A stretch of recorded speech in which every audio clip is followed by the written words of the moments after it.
Bonsoir, bienvenue dans l'édition spéciale crise de la grippe A. Donc il y a eu quelques débordements dans un magasin. Donc bienvenue à Caroline, qui est une cliente fidèle d'Intermarché, c'est exact? Oui. Et Victor qui travaille, donc qui est chef de rayon à Intermarché. Donc comment avez-vous vécu ce mouvement de crise au niveau du magasin? Pour vous, Caroline? Plutôt stressant. Il y avait beaucoup de monde à l'arrivée, à l'ouverture du magasin.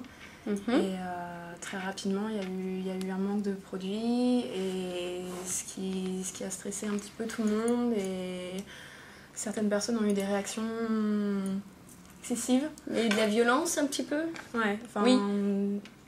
Au moins de l'agression verbale, ouais. Et enfin, savoir où on était les approvisionnements aux produits, parce qu'on voyait bien qu'il n'y en avait pas et qu'il y avait un flux massif de personnes. Au niveau des employés ou les clients entre eux?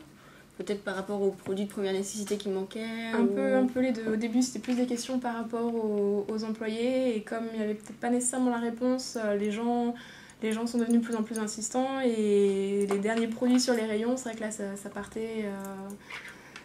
Ça s'énervait tout de suite à savoir qui allait pouvoir le prendre. D'accord.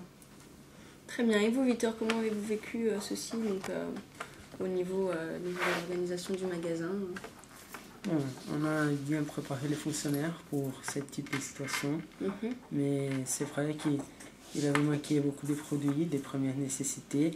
Et en face à ça, les clients ont été un peu stressés, et nous n'avons pas la préparation nécessaire pour affronter ce type de situation. Ça a été un peu compliqué. Vous pensez qu'il y a eu une mauvaise organisation avant que les clients arrivent?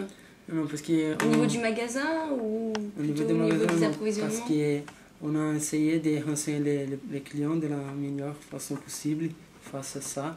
Mais nous n'avons pas beaucoup de choses à faire parce qu'il n'y avait pas de produits. Il y a beaucoup de gens qui ne peuvent pas travailler dans ces jours-là. Oui, il y avait beaucoup de malades, c'est ça? Oui.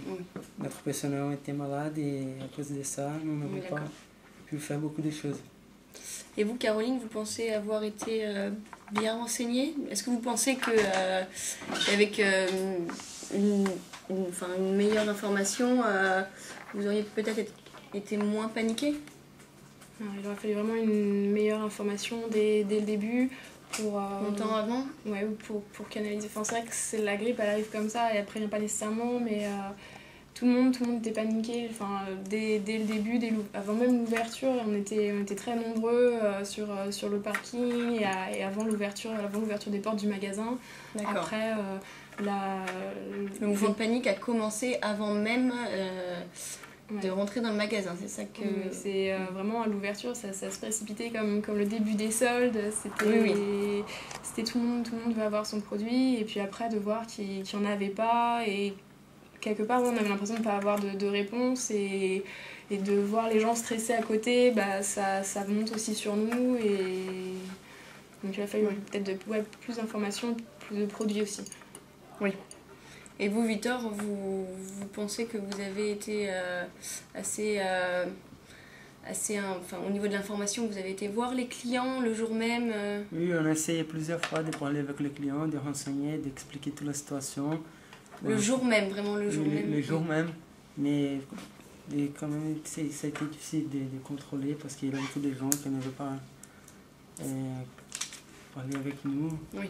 Et la chose a été compliquée. Très bien, donc cette édition spéciale est maintenant terminée. Donc vous allez pouvoir retrouver la météo.